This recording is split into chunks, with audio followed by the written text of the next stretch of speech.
आगे बढ़ेंगे, जहां गृह मंत्री अमित शाह बिहार के दौरे पर रहने वाले हैं। माता सीता मंदिर परिसर की आधारशिला रखेंगे। सीतामढ़ी अमृत भारत ट्रेन की सौगात भी इस दौरान गृह मंत्री अमित शाह देंगे। गृह मंत्री अमित शाह ट्रेन को हरी झंडी दिखाएंगे। आपको बता दें कि आने वाले दिनों में बिहार में विधानसभा चुनाव है और इसको लेकर तमाम पार्टियां एक्टिव नजर आ रही हैं, एक्शन मोड में नजर आ रही हैं और लगातार नीतीश कुमार की कह ले, क्योंकि कई बार हमने देखा है कि चुनाव आया है और नीतीश कुमार अलग अलग प्रकार के वोटरों को लुभाने के लिए प्रस्ताव लेकर आ रहे हैं और कई इस दौरान उन्होंने सौगातें दी भी हैं, उसके ऐलान भी किए।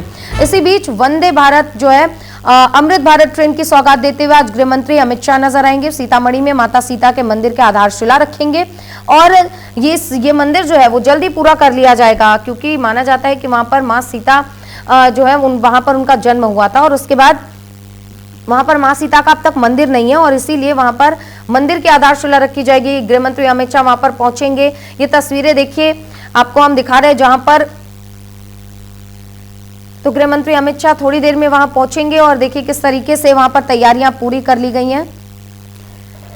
तैयारियां सीतामढ़ी में पूरी कर ली गई क्योंकि गृह मंत्री अमित शाह वहां पहुंचेंगे और किस तरीके से तमाम तैयारियां की गई है, क्या कुछ अमित शाह के कार्यक्रम है, तमाम जानकारियां लेकर हमारे सहयोगी महीप राज हमारे साथ जुड़ गए।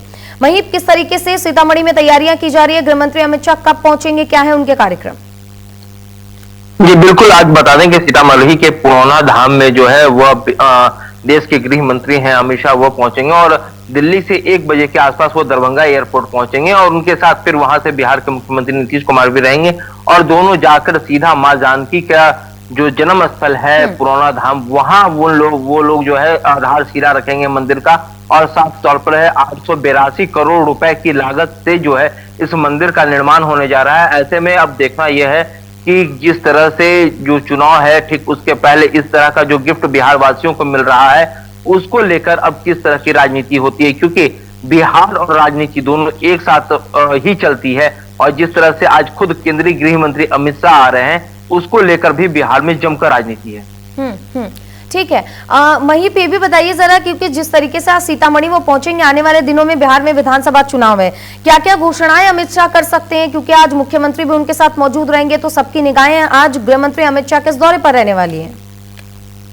जी बिल्कुल, रामायण सर्किट हाउस की तर्ज पर जो है इसे भी जोड़ा जा रहा है। जिस तरह से अयोध्या में राम मंदिर का, रामलला मंदिर का निर्माण हुआ, उसके बाद अब माँ सीता के जो जानकी हैं उनकी भी मंदिर का यहाँ निर्माण हो रहा है और इसको लेकर जो है वो अब तमाम राजनीतिक दल जो है वो काफी ज्यादा राजनीति करने में लगे हैं। उन्होंने साफ तौर पे कहा है कि आखिर यही समय क्यों चुना गया, इसके पहले भी हो सकता था, लेकिन ठीक बिहार में विधानसभा चुनाव है और ऐसे में जो है वह अमित शाह का यहाँ आना और उसके बाद लगातार इस तरह की घोषणाएं करना, इस तरह का शिलान्यास करना कहीं ना कहीं साफ तौर पर जो है वो राजनीति को हवा दे रही है।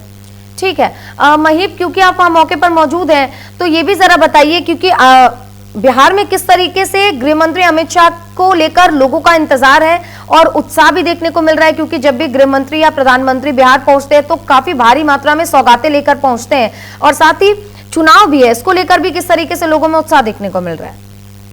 ये लोगों में बहुत उत्साह है क्योंकि केंद्रीय गृह मंत्री आ रहे हैं। ऐसे में साफ तौर पर कहा जा सकता है कि उनकी घोषणाएं और उनके द्वारा जो शिलान्यास किया जा रहा है इसको लेकर लोग काफी ज्यादा जो है उत्साहित हैं। उनका कहना है कि यह बहुत अच्छा मौका है और अब अयोध्या के बाद अगर किसी चीज की पूजा होगी तो सीधा माँ जानकी की होगी, क्योंकि माँ जानकी जो है वह भगवान श्री राम की पत्नी है और उससे इसको जोड़कर जो देखा जा रहा है यह काफी ही अच्छी बात है। ठीक है महीप, तो जिस तरीके से आप बता रहे हैं कि तमाम तैयारियां इस दौरान पूरी कर ली गई, सुरक्षा की क्या व्यवस्थाएं की गई है, क्योंकि गृह मंत्री अमित शाह का यह अहम दौरा है, इस लिहाज से काफी अहम हो जाता है, तो सुरक्षा को लेकर क्या प्रशासन की तैयारियां हैं? ये बिल्कुल, प्रशासन जो है वह काफी ज्यादा चौकस है।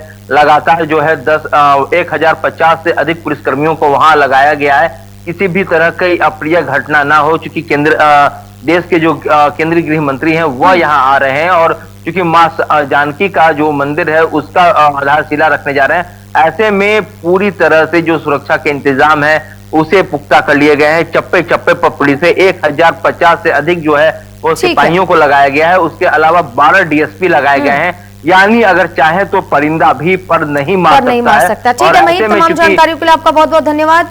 तो देखिए किस तरीके से आज गृह मंत्री अमित शाह का ये बिहार का दौरा होने वाला है और इसके बाद आज सभी को इसी का इंतजार।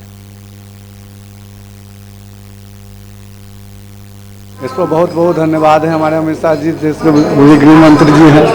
ऐसा तेजस्वी जो एसपी होना चाहिए कि देश के लिए मुझे का बहुत अच्छे धर्म के लिए काम कर रहे हैं। जैसे रामलला का मंदिर अयोध्या में बना, उसी के तर्ज पे अब यहाँ भी मंदिर बनने जा रहा है। सरकार, केंद्र सरकार इस पे खुद बनवाने जा रही है और बिहार सरकार की भूमिका बहुत बड़ी है। अब जब तीर्थ स्थल के रूप में ये मंदिर पहले से जाना जाता था और अब भी तरीके से बनाया जाएगा, पर्यटकों के लिए भी काफ़ी अच्छा होगा। क्या कहेंगे? जी बहुत खुशी होगा। खुशी है जी जी। अमित शाह के आगमन को लेकर क्या कहेंगे? उनको लेकर बहुत और भी खुशी है। जब माता जी के ऐसी पावन भूमि पर आकर के इतना जगत जननी माता जगदम्बा का जो विस्तार रूप में मंदिर को विस्तार करने जा रहे थे, बहुत बहुत खुशी है। क्या नाम हुआ आपका? बालक राघवेंद्र दास जी।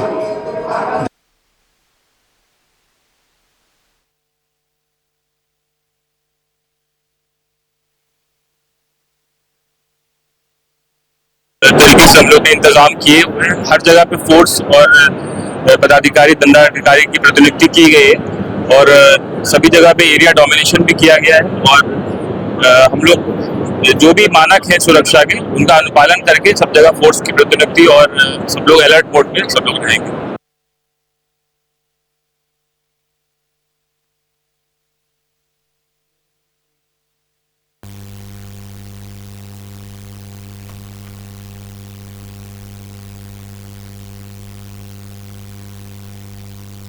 तो देखिए, आज गृहमंत्री अमित शाह बिहार पहुंचने वाले हैं और ये दौरा इसलिए भी बेहद अहम हो जाता है क्योंकि आने वाले दिनों में बिहार में विधानसभा चुनाव है।